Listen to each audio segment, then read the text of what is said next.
Hello বন্ধুরা, দেখো তোমাদের দাদা বাজার থেকে কাতলা মাছ এনেছে আজকে। তো কাতলা মাছটা কি দিয়ে বানাবো তোমাদেরকে দেখাবো। আগে মাছটা ধুয়ে নিই। তো মাছ কিন্তু একদম ধুয়ে পরিষ্কার করে নিয়েছি। এবার মাছ ভাজা বসাবো। তো চলো কড়াইটা বসিয়ে দিই। গ্যাস জ্বেলে দিলাম, কড়াই বসিয়ে দিলাম, তেল, মাছ ভাজার জন্য হলুদ দিয়ে দেবো, নুন দিয়ে দেবো, করে মেখে নেবো। মাছের ঝোলের জন্য নিয়েছি গাঁটি কচু আর আলু। আর মশলা হলো ধনে, জিরে, রসুন, আদা আর শুকনো লঙ্কা, কাঁচা লঙ্কা মেশানো আছে। তো মাছ ভাজার জন্য তেল একদম গরম হয়ে গেছে। এবার মাছগুলো ছেড়ে দেবো। তো মাছগুলো কিন্তু সব ভাজা হয়ে গেছে ভালো করে। এবার সব উঠিয়ে নেবো। এই যে মাছ সব ভাজা হয়ে গেছে ভালো করে। ভাজা তেলের মধ্যেই মাছের ঝোল বসাবো। দিয়ে দিলাম জিরে,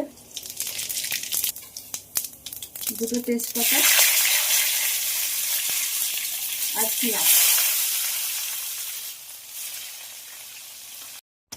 পেঁয়াজের মধ্যে আলু আর কচুটা দিয়ে দেবো, দুটো একসাথে ভাজা ভাজা হবে।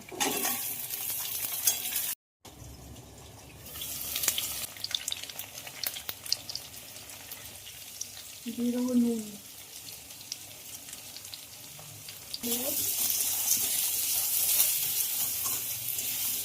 টমেটো কুচিটা দিয়ে দেবো, একটু ঢেকে দেবো।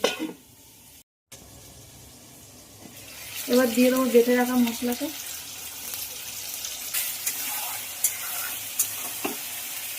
ঢেকে ঢেকে মশলাটা কষাবো।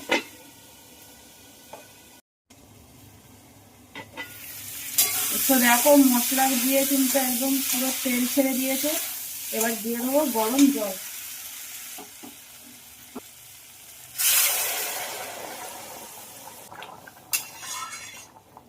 ঢাকা দিয়ে দেবো। তো দেখো ঝোল কিন্তু একদম খুব ভালো করে ফুটে গেছে।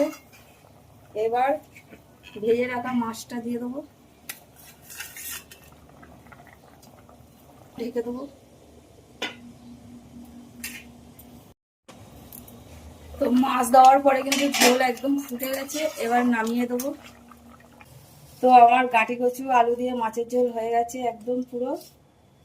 তার এখানে আছে আমার ক্যামেরাম্যানের মাছ ভাজা। আমার ক্যামেরাম্যান বললো, মা আমি আজকে মাছ ভাজা খাবো, তাই 2 পিস মাছ ভাজা রেখেছি আমার ক্যামেরাম্যানের জন্য। আর আমার যদি গাঁটি কচু মাছের ঝোলটা যদি তোমাদের যদি ভালো লাগে, লাইক করো, কমেন্ট করো, শেয়ার করো। আর তোমরা গরমে সবাই ভালো থেকো, সুস্থ থেকো, টাটা।